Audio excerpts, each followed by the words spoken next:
कि गता सप्तधुनामास कि भीमसेना तवानुजा कि नायति कस्य वाहेतु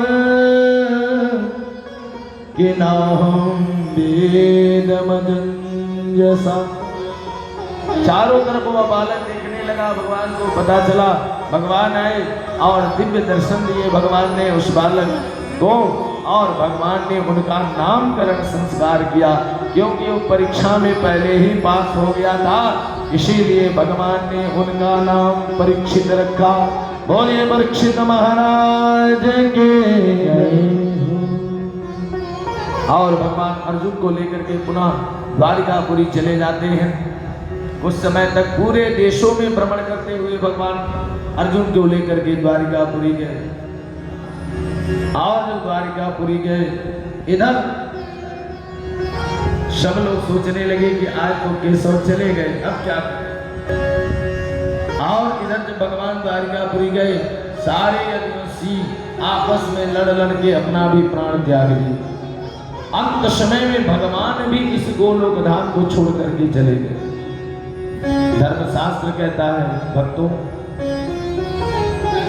कि जो इस पूरे ब्रह्मांड का रचना किया है वह भी इस ब्रह्मांड को छोड़ करके जाए। ये तो ऐसे मृत्युलोक है, और मृत्युलोक में आया हुआ व्यक्ति आज नहीं तो कल सबको जाना है, किसी को रहना नहीं है। और ये सोच लो कि हमको रहना है कि तुम्हारी भूल है, सबको छोड़ करके जाना है। कि भीमापवर्जितं तेभ्यं तद्देवातिथनागमो।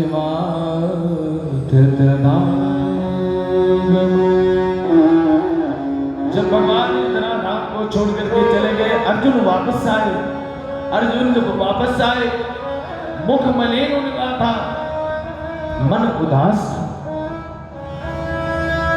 धर्मराज ने पूछा क्या हुआ, तुम अकेले आ गए, अरे केशव कहाँ है। अब अर्जुन बोले नहीं पाते कि मैं कैसे कहूं कि केशव इस धरा धाम को छोड़ करके चले गए, कैसे। तब जाकर के अर्जुन ने कहा कि भैया केशव हम लोग को छोड़ करके चले गए। जब यह बात कुंती बुआ को पता चला, कुंती बुआ धाम से पृथ्वी पे गिरती है और अपने पंचभौतिक शरीर का त्याग कर देती है। धर्मराज युधिष्ठिर घबराने लगे, जैसे कि पूरा राज्य हिलने लगा।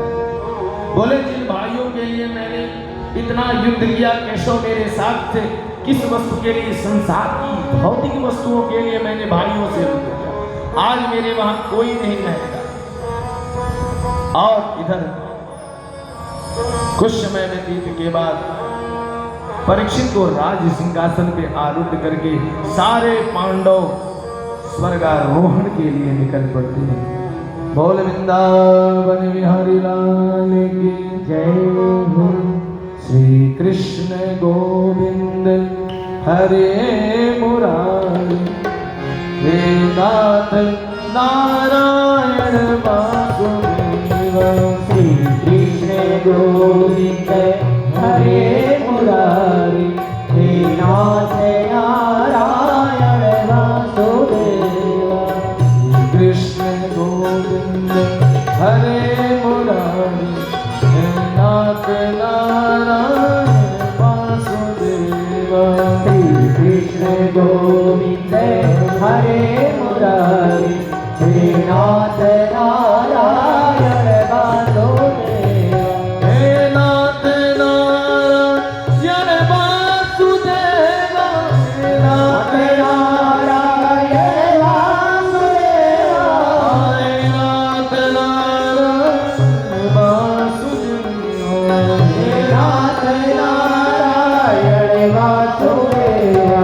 श्री कृष्ण ताली सब लोग बजाए। कृष्ण गोविंद हरे मुरारी, हे नाथ नारायण वासुदेव। श्री कृष्ण गोविंद हरे मुरारी, हे नाथ नारायण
नारायण भगवान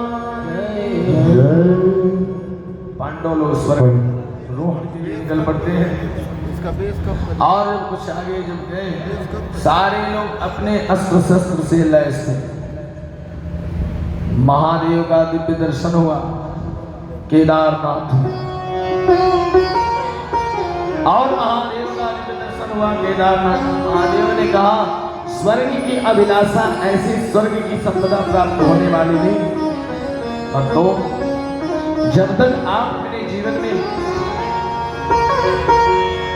अपने इस इंद्रियों पे विजय नहीं प्राप्त करोगे, अपने क्रोध पे विजय नहीं प्राप्त करोगे। अब अर्जुन गांडीव चलाने में प्रवीण है, भीमसेन गदा चलाने में प्रवीण है, तो अब गदा लेकर के स्वर्ग की संपदा थोड़ी में मिलेगी। आपको जीवन में भगवत प्राप्ति अगर करना है तो अपने सारे इस इच्छाओं को भुलाना पड़ेगा। महादेव दिव्य दर्शन देते हैं, बोले सबसे पहले अपने अस्त्रों शस्त्रों का त्याग करो। जितने पांडव थे सब अपने अस्त्रों शस्त्रों का त्याग किए और दिव्य केदारनाथ शिवलिंग की स्थापना की। आज भी केदारेश्वर महादेव विद्यमान है, वो पांडवों के द्वारा स्थापित हुआ सिद्ध। बोले केदारेश्वर महादेव की जय हो। आगे बढ़ने लगे, जिसने जिस प्रकार से याचना की उनको उसी प्रकार से दंड मिला। किसी को मोह का दंड मिला तो किसी को अहंकार का दंड मिला और किसी को सौंदर्य का दंड मिला। अर्थात अब जो अहंकारी है बल में अहंकारी, अब बल में अहंकारी तो हमारे भीम थे, लेकिन द्रौपदी को सौंदर्य का अहंकार था, इसीलिए उनको भी दंड मिला। सबको बारी बारी से दंड मिला। अर्जुन को भी दंड मिला, क्योंकि वो जानते थे मेरे जैसा गांडीव कोई चला ही नहीं सकता, ना भूतो ना भविष्य। उनको भी मिला दंड, क्योंकि उनको अहंकार था अपने उस गांडीव। लेकिन अंत समय में अगर स्वर्ग की संपदा किसी को प्राप्त हुई तो धर्मराज युधिष्ठिर को प्राप्त हुई। धर्मराज युधिष्ठिर कि धर्मेणा हन्यते व्याधि। अरे जो धार्मिक प्रवृत्ति का व्यक्ति है, जो सनातन धर्म पे चलने वाला है, धर्म की उपाधि उसी को मिल सकती है और किसी को नहीं मिल सकती। और उस स्वर्ग में उनका स्वागत हुआ। लेकिन यहाँ धर्मराज युधिष्ठिर ने कहा कि मैं स्वर्ग की याचना अकेले कैसे कर सकता हूं, मैं कभी नहीं करूंगा।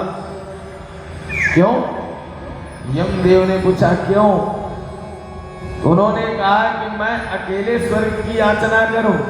अरे उस युद्ध में मेरे धर्म अर्थ काम मोक्ष में अगर सहभागिता है तो मेरे चारों और अर्थात चारों भाइयों का सहभागिता है। तो मेरे भाई जब स्वर्ग में नहीं रहेंगे तो मैं स्वर्ग में रह करके क्या करूँगा। लेकिन कलयुग का कलुषित प्राणी ऐसा है कि एक भाई अगर कमजोर है और दूसरा भाई अगर धनवान है तो वह यही सोचेगा कि वो जीवन भर कमजोर ही रहे, कभी धनवान बनने के बारे में नहीं सोचेगा। ये नहीं सोचेगा कि चलो उसको भी धनवान बना दे, नहीं, कभी ऐसा बात नहीं सोचेगा। लेकिन धर्मराज युधिष्ठिर ने ऐसा सोचा। लेकिन वो तो अंत परीक्षा थी उनकी कि क्या हकीकत इनके अंदर आत्मा में आज भी धर्म विद्यमान है या नहीं है, ये देखना चाहते थे। और अंत समय में सभी पांडवों को स्वर्ग आरोहण की संपदा प्राप्त हुई। बोलिए वृंदावन बिहारी लाल की जय हो। जब स्वर्ग की संपदा प्राप्त हुई, स्वर्ग में सब लोग निवास करने के लिए प्रस्थान किए, तो जब वहां पहुंचे तो देखे कर्ण सिंहासन पे विराजमान है। सारे कौरव और पांडव देख करके आश्चर्य हो गए, ये कहां से आ गया, हम लोग तो इतना धर्म किए, दान किए, इसने क्या किया। तो यमदेव ने कहा, इसने अपने जीवन में जो दान किया तुम कभी दान ही नहीं कर सकते। बोले क्या, तो इसने अपना कवच कुंडल इंद्र को दान दे दिया था। अर्थात जो कर्ण की जो शक्ति थी, जो पावर थी, वो सारी शक्तियां उन्होंने दान कर दिया था। एक बार भगवान और अर्जुन आपस में मंत्रणा कर रहे थे। भगवान ने कहा, अर्जुन देखो, तुम्हारे और कर्ण में बहुत फर्क है। अर्जुन क्रोधित हो गए, बोले केशव ये क्या बात आप करते हो, आप मेरे साथ रहते हो और अर्जुन की कर्ण की बातें करते हो। भगवान ने कहा बिल्कुल, क्योंकि जब युद्ध हो रहा था तो अर्जुन एक बाण जब चलाते थे तो पता है रथ पीछे हो जाता था, लेकिन कर्ण जब चलाता था तो एक ही कदम पीछे होता था। लेकिन भगवान बार बार यही कहते थे, वाह कर्ण वाह। क्यों? इसलिए कहते थे कि अर्जुन ने पूछा कि केशव मैं चलाता हूं तो कोई बहादुरी नहीं, और कर्ण चलाता है तो इतनी बहादुरी। भगवान ने कहा, तुमको पता है तुम्हारे रथ पे कौन बैठा है? त्रिलोकी नाथ बैठे हैं, तीनों लोके के नाथ बैठे हैं, साक्षात पवन पुत्र हनुमान बैठे हैं। ऐसे बड़े बड़े योद्धा जिस रथ पे आरूढ़ हैं और कर्ण की इस टंकार बाणों से वह रथ पीछे चली जा रही है, तो साधारण मानव गुण साधारण नहीं हो सकता।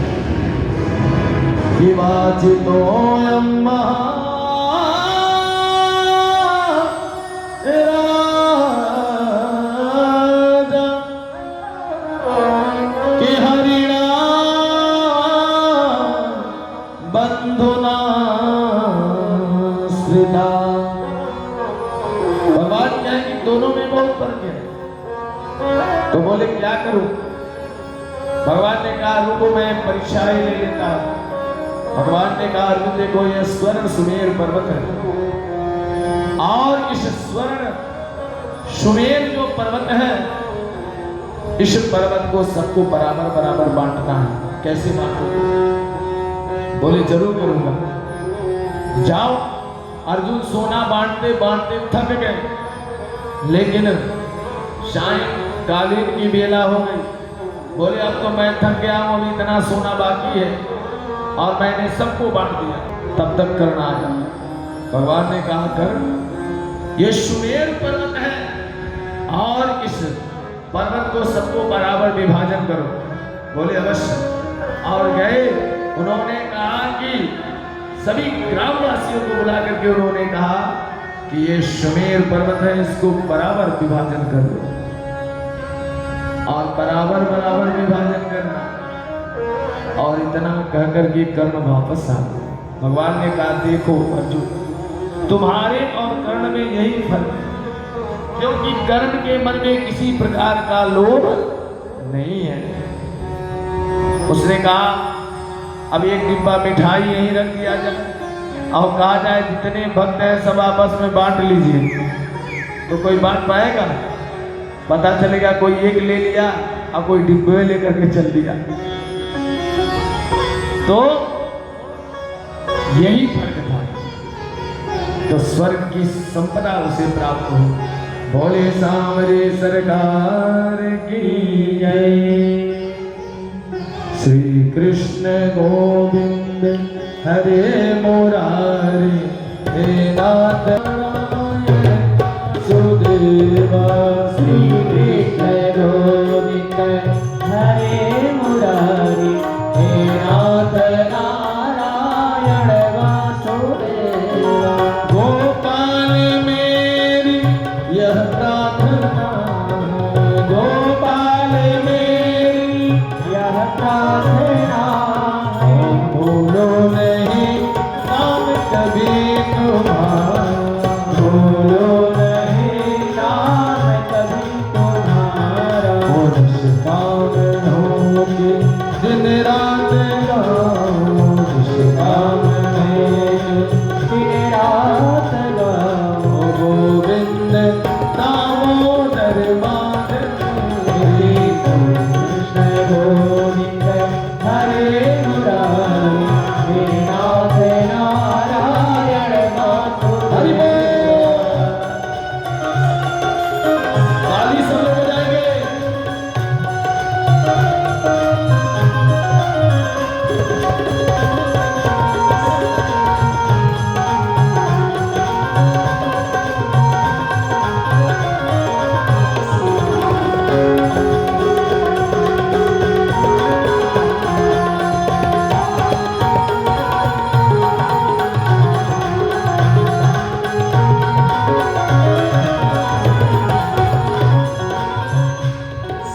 मैया यशोदा हरि को जगाती, मैया यशोदा हरि को जगाती, मैया यशोदा हरि को बुलाती, मैया यशोदा हरि को बुलाती। हो जागो तुम मोहन नींद खोलो, जागो तुम मोहन नींद खोलो।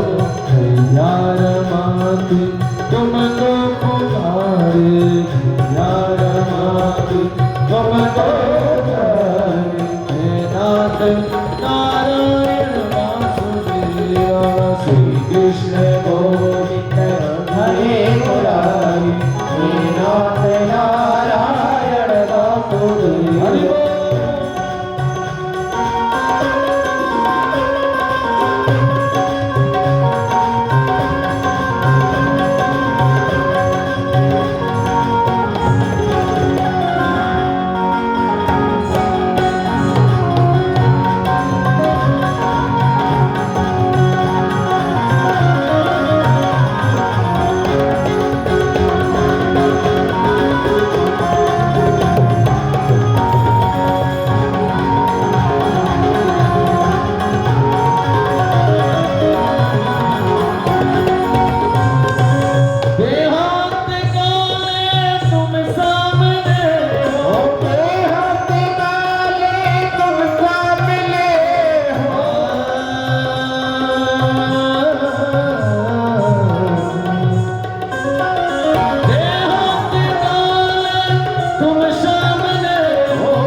राधे राधे राधे।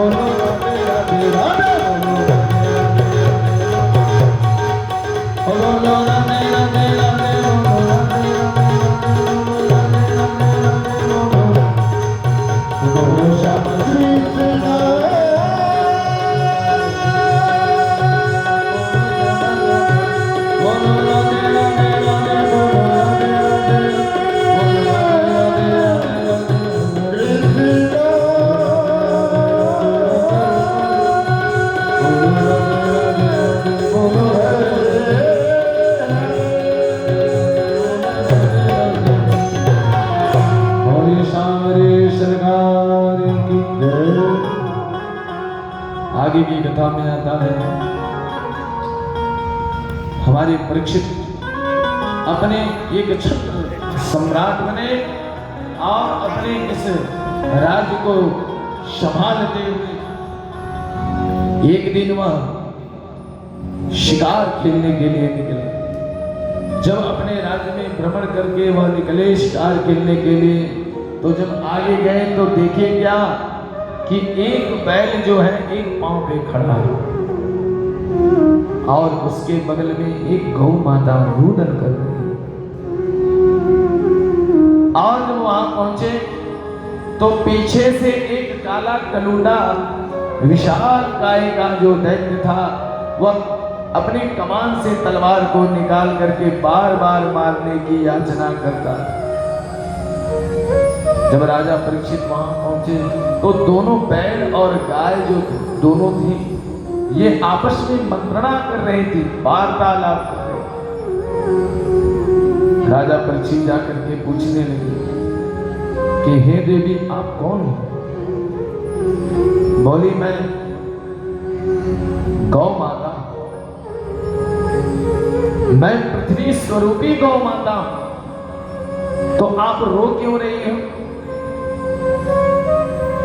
तो उन्होंने कहा कि धर्म के 4 पैर थे,